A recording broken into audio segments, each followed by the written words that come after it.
Hi friends, ಎಲ್ಲರಿಗೂ ನಮಸ್ಕಾರ. ನಾನಿವತ್ತು ಉದ್ದಿನಬೇಳೆ ಮೆಂತೆ ಹಾಕದೆ ಇಡ್ಲಿ ಹೇಗೆ ಮಾಡೋದು ಅಂತ ಹೇಳ್ಕೊಡ್ತಾ ಇದ್ದೀನಿ.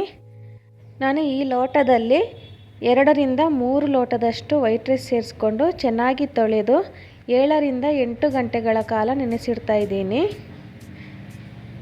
ನೆನೆಸಿಟ್ಟ ಮೇಲೆ ನಾನಿಲ್ಲಿ ಮೀಡಿಯಮ್ ಸೈಜಿನ 1 ತೆಂಗಿನಕಾಯಿ ತುರಿಯನ್ನು ತಗೊಂಡಿದ್ದೇನೆ. ನಂತರ ನಾನಿಲ್ಲಿ ವೈಟ್ ರೈಸಿಗೆ 2 ಸ್ಪೂನ್ನಷ್ಟು ಬಾಯ್ಲ್ಡ್ ರೈಸ್ ಸೇರಿಸ್ಕೊಳ್ತಾ ಇದ್ದೀನಿ. ರೈಸ್ ಜಾಸ್ತಿ ಸೇರಿಸಿದ್ರೆ ಇಡ್ಲಿ ಗಟ್ಟಿಯಾಗುತ್ತೆ, ಯಾಕೆಂದರೆ ನಾನಿಲ್ಲಿ ಉದ್ದಿನಬೇಳೆ ಮೆಂತೆ ಯೂಸ್ ಮಾಡ್ತಾ ಇಲ್ಲ, ಹಾಗಾಗಿ. ನಂತರ ನಾನಿಲ್ಲಿ ಸ್ವಲ್ಪನೇ ತೆಂಗಿನ ತುರಿ ಸೇರಿಸ್ಕೊಂಡು ಗ್ರೈಂಡ್ ಮಾಡ್ಕೊಳ್ತಾ ಇದ್ದೀನಿ.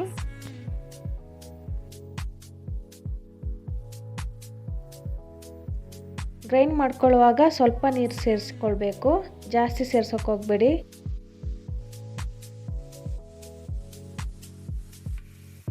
ಇವಾಗ ಗ್ರೈಂಡ್ ಮಾಡ್ಕೊಂಡಾಗಿದೆ. ಇದನ್ನು ಒಂದು ಪಾತ್ರೆಗೆ ಸೇರಿಸ್ಕೊಳ್ತಾ ಇದ್ದೀನಿ. ನಂತರ ಅದಕ್ಕೆ ಸ್ವಲ್ಪ ನೀರು ಸೇರಿಸ್ಕೊಂಡು ಚೆನ್ನಾಗಿ ಮಿಕ್ಸ್ ಮಾಡ್ಕೊಳ್ತಾ ಇದ್ದೀನಿ. ಜಾಸ್ತಿ ನೀರು ಹಾಕೋಕೆ ಹೋಗಬೇಡಿ, ಸ್ವಲ್ಪ ಗಟ್ಟಿಯಾಗಿರಬೇಕು. ನಾನಿಲ್ಲಿ ಮುಚ್ಚಳ ಮುಚ್ಚಿ 7 ರಿಂದ 8 ಗಂಟೆಗಳ ಕಾಲ ತೆಗೆದಿಡ್ತಾ ಇದ್ದೀನಿ. ಅಂದರೆ ನಾನಿಲ್ಲಿ ರಾತ್ರಿ ಇಡೀ ತೆಗೆದಿಟ್ಕೊಂಡಿದ್ದೆ. ನೋಡಿ ಇವಾಗ ಹೇಗೆ ಬಂದಿದೆ ಅಂತ.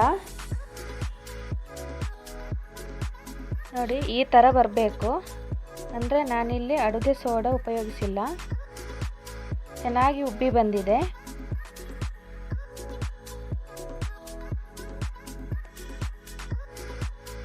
ನಂತರ ನಾನಿಲ್ಲಿ ರುಚಿಗೆ ತಕ್ಕಷ್ಟು ಉಪ್ಪು ಸೇರಿಸ್ಕೊಂಡು ಚೆನ್ನಾಗಿ ಮಿಕ್ಸ್ ಮಾಡ್ಕೊಳ್ತಾ ಇದ್ದೀನಿ.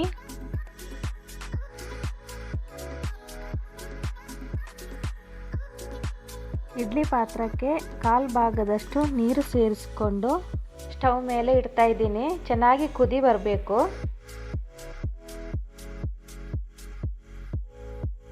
ಇಡ್ಲಿ ತಟ್ಟೆ ಕ್ಲೀನ್ ಮಾಡಿಕೊಂಡು ಅದಕ್ಕೆ ನಾನಿಲ್ಲಿ ತೆಂಗಿನ ಎಣ್ಣೆ ಸ್ಪ್ರೆಡ್ ಮಾಡ್ಕೊಳ್ತಾ ಇದ್ದೀನಿ.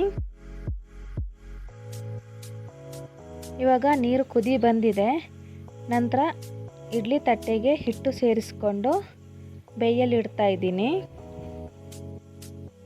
ನಂತರ ನಾನಿಲ್ಲಿ 3 ತಟ್ಟೆ ಇಟ್ಟು ಮುಚ್ಚಳ ಮುಚ್ಚಿ 20 ರಿಂದ 25 ನಿಮಿಷಗಳ ಕಾಲ ಮೀಡಿಯಂ ಉರಿಯಲ್ಲಿ ಬೇಯಿಸ್ಕೊಳ್ತಾ ಇದ್ದೀನಿ.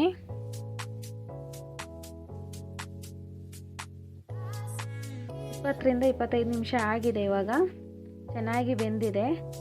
ಇವಾಗ ಬಿಸಿ ಬಿಸಿ ಇರುವಾಗಲೇ ಅದನ್ನು ತೆಗಿಯೋಕ್ಕೆ ಹೋಗಬೇಡಿ, ಅಂದರೆ ಬಿಸಿ ಇರುವಾಗ ಅದು ಚೆನ್ನಾಗಿ ಬರಲ್ಲ, ಅದು ಪುಡಿ ಆಗುತ್ತೆ. ಅದಕ್ಕೋಸ್ಕರ ನಾನಿಲ್ಲಿ ಒಂದು ತಟ್ಟೆಗೆ ಸೇರಿಸ್ಕೊಂಡು ಆರಲು ಬಿಡ್ತಾ ಇದ್ದೀನಿ. ತಣ್ಣಗಾದ ಮೇಲೆ ನಾನಿವಾಗ ಒಂದು ಸ್ಪೂನ್ ಹಿಡ್ಕೊಂಡು ಎಬ್ಬಿಸ್ತಾ ಇದ್ದೀನಿ. ಚೆನ್ನಾಗಿ ಬಂದಿದೆ, ಸ್ಮೂತ್ ಇದೆ. ಯಾರೆಲ್ಲ ಈ ರೀತಿ ಟ್ರೈ ಮಾಡಿಲ್ವೋ ಒಮ್ಮೆ ಟ್ರೈ ಮಾಡಿ ನೋಡಿ. ತೆಂಗಿನಕಾಯಿ ಹಾಕಿದರೆ ಟೇಸ್ಟ್ ಚೆನ್ನಾಗಿರುತ್ತೆ. Thank you.